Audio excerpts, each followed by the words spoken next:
Otsem Group, c'est Otsem Immobilier et Otsem Ingénierie. Et jusqu'à présent, nous avons des contrats en cours avec le gouvernement camerounais déjà, avec les ONG, avec les particuliers. Nous avons bossé au Cameroun. Récemment, je sors de Centrafrique. L'Afrique ne pourra pas être émergente si les problèmes liés à l'eau ne sont pas résolus.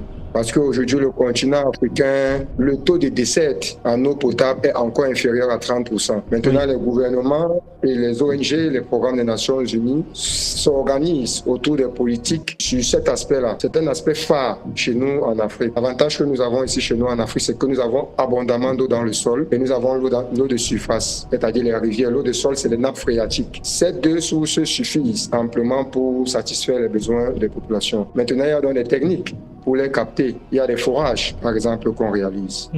On réalise des forages. Et maintenant, ces forages, une fois que ces eaux sont captées, l'utilisation également, c'est toute une autre science. Il y a des forages industriels. Par exemple, les sociétés brassicoles produisent leur propre eau pour produire leurs boissons. Il y a des gens qui ont des travaux champêtres, des grandes plantations, qui ont également besoin d'eau pour irriguer parce qu'il fait très chaud ici. Comme actuellement, nous sommes en saison sèche, il n'y a pas de l'eau dans les plantes. Alors, on peut faire le captage de sources. On peut capter une rivière, on stocke et on fait une irrigation. Ça, c'est un aspect très important en hydraulique. Dans la sécurité incendie, comme je disais, au travers des RIA pour l'extinction des feux, lorsqu'il y a départ de flammes, il faut concevoir tout un système en fonction de l'usage. Parce qu'un système de sécurité incendie dans une brasserie n'est pas le même système peut-être dans une école. En fonction de cet usage, on voit comment on peut concevoir un système de sécurité approprié.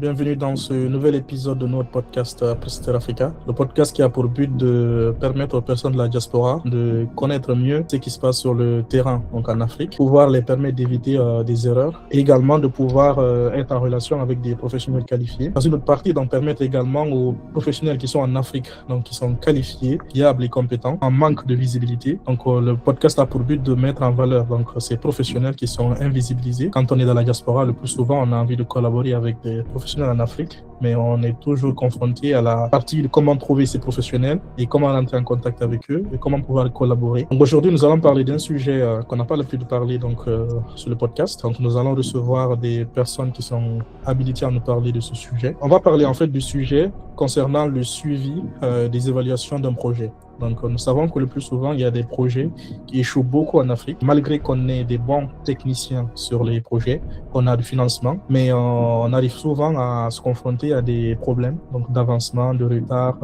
d'imprévus, parce qu'il n'y a pas un suivi. Donc, durant ce podcast, donc, nous recevons Wilfried dans le Otsem Group avec son collaborateur, donc Adolphe, qui vont nous parler de ce sujet. Donc, durant ce podcast, nous allons aborder plusieurs parties. Donc, notamment sur la première partie, on va aborder un peu la structure, votre entreprise, depuis quand elle existe, la genèse du projet, qu'est-ce que vous faites réellement. Et ensuite, nous parlons dans un second temps de tout ce qui va concerner le montage et les études de projet. Quand on parle d'études de projet, qu'est-ce que ça implique réellement? Et ensuite, nous parlerons du rétro-planning. On en parle beaucoup, mais on ne sait pas réellement ce que ça veut dire. Concernant également le suivi et les évaluations d'un projet, comment ça se passe. Également la partie maîtrise d'œuvre, donc qui est le client, qui supervise, qui observe. Et ensuite, nous parlerons dans un second temps de la pertinence des entreprises qui vont se porter garant pour permettre de suivre ces activités. Dans la partie 2, nous ferons focus pour la diaspora, donc pour essayer de comprendre la diaspora le plus souvent. Toutes ces choses dont on vient de citer précédemment, c'est des choses qu'ils omettent quand ils veulent réaliser des projets. Ensuite, on détaillera ça également. Donc sans plus tarder, donc, je vais donner la parole donc, à M. Wilfried, se présenter, et ensuite Adolphe, présenter qui vous êtes, votre structure, votre spécialisation. Bon, moi, c'est Atiama Wilfried, je suis directeur technique de Otsem Group. Monsieur Adolphe, qui est en rôle là, est le directeur général. D'accord. Monsieur Adolphe, vous pouvez vous présenter également. Moi, c'est Adolphe Moukete, je suis ingénieur en hydraulique, consultant en Banque mondiale de projets depuis 2016, président directeur de Otsem Group, qui est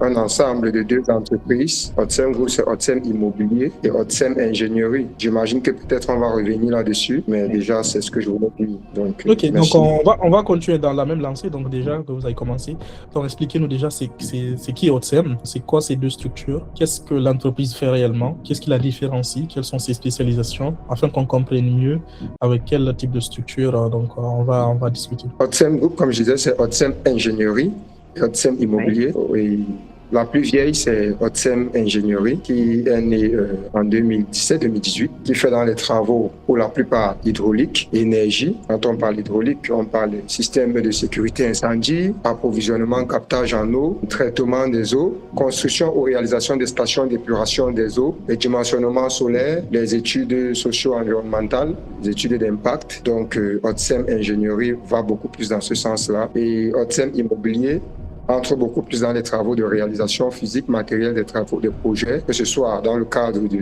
l'industrie, du génie industriel, la structure bien sûr, ou que ce soit dans le cadre des bâtiments, réalisation des bâtiments, le suivi, l'élaboration des procédures, des manuels de procédures de suivi des projets. Donc, c'est les deux volets. C'est vrai qu'on a besoin également, même dans le cadre de Otsem Ingénierie, l'élaboration toujours des manuels de procédures, étant donné qu'un projet a une procédure particulière, une procédure type. Donc voilà, un peu dans l'ensemble. Nous avons déjà, par le passé, et jusqu'à présent, nous avons des contrats en cours avec le gouvernement camerounais déjà, avec les ONG, avec les particuliers et certaines sociétés sur le territoire. Et nous avons quelquefois travaillé avec pour des expatriés. Nous avons bossé au Cameroun. Récemment, je sors de Centrafrique, où nous sommes allés initier avec une autre entreprise sœur, un autre projet, mais là-bas, c'est un projet gouvernemental un peu plus grand, qui est également très strict au niveau de la mise en œuvre.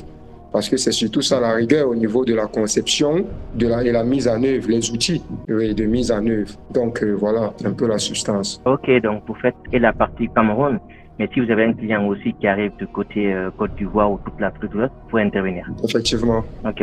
D'accord, parfait. Donc je pense qu'aujourd'hui on va se focaliser un peu plus sur la partie hydraulique, parce que c'est pas quelque chose qu'on parle souvent. Le côté bâtiment, on en a un peu parlé dans ce podcast. Donc le côté hydraulique, on peut revenir dessus et réellement comprendre quel type de projet arrive dans cette thématique, comment c'est mis en place, pour essayer de comprendre déjà le scope en fait. L'Afrique ne pourra pas être émergente si les problèmes liés à l'eau ne sont pas résolus.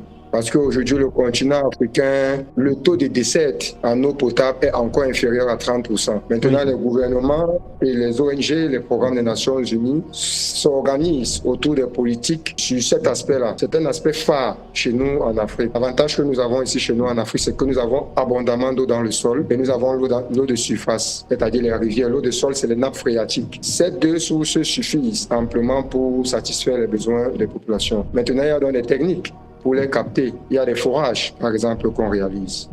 On réalise des forages.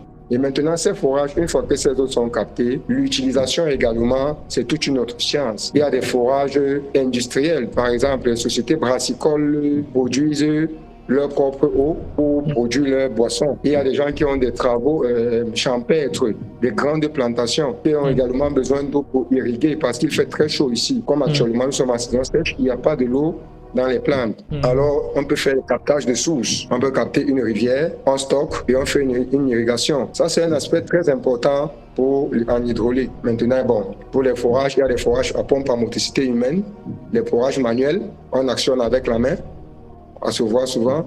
Il y a des forages avec des châteaux, c'est-à-dire on finit de creuser, on accède à l'eau, on met une pompe électrique ou solaire qui va envoyer l'eau dans un château et qui va alimenter. Bien évidemment, ces eaux de consommation passe d'abord par une analyse dans un laboratoire agréé, parce que là également il y a aussi un problème.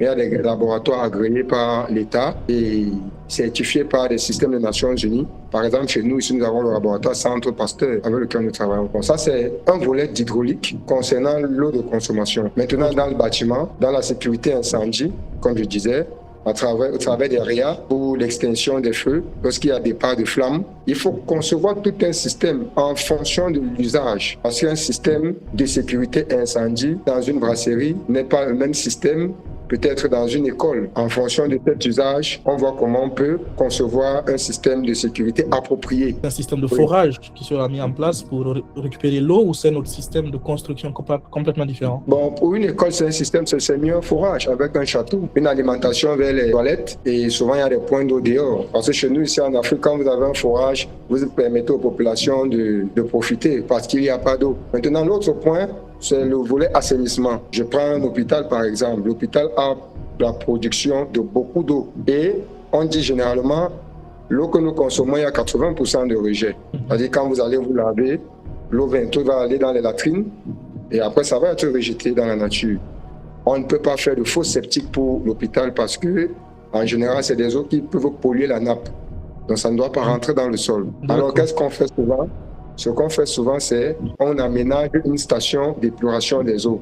Donc l'eau va passer, l'eau usée va passer sur une batterie de filtres et d'éléments qui vont dépolluer l'eau en fonction de la qualité de l'eau, bien sûr, parce qu'une station n'est pas égale à l'autre. En fonction de la qualité de l'eau, les eaux hospitalières sont différentes des eaux brassicoles, parce que les eaux brassicoles ont beaucoup de matière organique. Par contre, les eaux hospitalières ont beaucoup de matière chimique également. Il y a beaucoup de flacons, il y a les produits, il y a même des éléments radioactifs souvent qui se retrouvent dans l'eau. Il y a l'iode, par exemple, qui permet de désinfecter les milieux, ça peut se retrouver dans l'eau.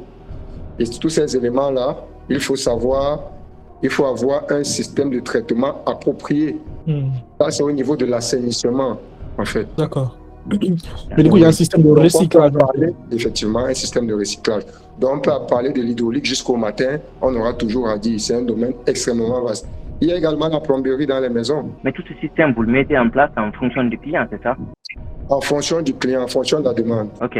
C'est pas obligatoirement pour chaque client, ça dépendra à la demande de chaque client. Si le client le souhaite, vous le mettez en place. Ok. Effectivement. Un client peut être un hôpital, un client peut être un particulier, un client, donc c'est pour ça que c'est adapté à l'usage. Pourquoi on n'a pas beaucoup de forages en Afrique si on a vraiment beaucoup de sources d'eau et qu'on a toujours ces problèmes d'eau? C'est parce que les forages, ça coûte cher ou c'est parce que c'est inaccessible? Ça peut coûter cher pour le particulier, mais l'État peut avoir les moyens pour réaliser autant de forages. Ça, c'est un élément. Deuxième élément, c'est que les forages mis en place se gâtent par manque d'entretien. Parce que si on va dans une localité très lointaine, qui est pratiquement à 500 km de Yaoundé, et que le forage qu'on a réalisé se gâte au bout de 2 ans, il n'y a pas de moyen pour intervenir. Il n'y a pas une réelle politique de suivi. Donc l'État ne met pas sur pied une réelle politique. Elle devrait peut-être décentraliser ça au niveau des communes. Peut-être les communes devraient prendre ça au niveau des chefferies locales pour établir un suivi. C'est tout ça le projet. Comme vous allez dire, on va en parler tout à l'heure. C'est le cycle du projet. Il y a l'étude, il y a la réalisation, il y a le suivi. Donc il faut les mécanismes. Ça, c'est sur le plan étatique. Maintenant, sur le plan personnel, beaucoup de forages aujourd'hui, je peux estimer pratiquement à 60% sont réalisés par des populations elles-mêmes. Il y a des localités, des élites dans certains villages qui décident d'offrir le forage à leur localité. Les personnes privées qui elles-mêmes font ces dons-là. Je viens voir Prestera Africa et je dis que en fait je veux venir voir Otsem Group pour installer un forage là avec vous. Aujourd'hui, ça me coûtera combien en combien de temps? Le type de forage, si c'est un forage solaire, parce que la réalisation d'un travail dépend de ses objectifs. Maintenant, les forages à motricité humaine, en général chez nous ici, c'est des forages qui passent dans les 4,5 millions, 5 millions. Les forages avec pompe, y compris un château et un réseau de distribution, vous pouvez vous retrouver à 7 millions. Lorsque vous allez mettre un système d'énergie solaire, parce que l'autonomisation en énergie est également coûteuse, il faudra mettre un système indépendant. Ça pourra arriver même à 12 millions. Vous pouvez avoir des forages et des réseaux qui peuvent s'étendre sur des kilomètres, et ça varie en fonction de l'usage. Mais du coup, on peut creuser un puits et dedans mettre un moteur au fond du puits qui lui sert de propulseur qui remonte l'eau. C'est utilisé encore ça, je pense. Moins cher, j'imagine. C'est utilisé, mais seulement le puits a ses limites. Ces systèmes, on les utilise dans les zones qui sont favorables. Ici à Yaoundé, dans une zone rocailleuse. Vous ne pouvez pas facilement avoir de l'eau. Il faut aller beaucoup plus profond et avec les pierres, c'est pas possible. Maintenant, le puits a aussi un petit souci, c'est qu'il est souvent saisonnier. Parce qu'en saison sèche, le niveau d'eau baisse. À Douala, par exemple, il y a assez d'eau. Vous pouvez faire un puits, mais seulement dans ces zones alimentaires, il y a aussi risque de contamination de la nappe.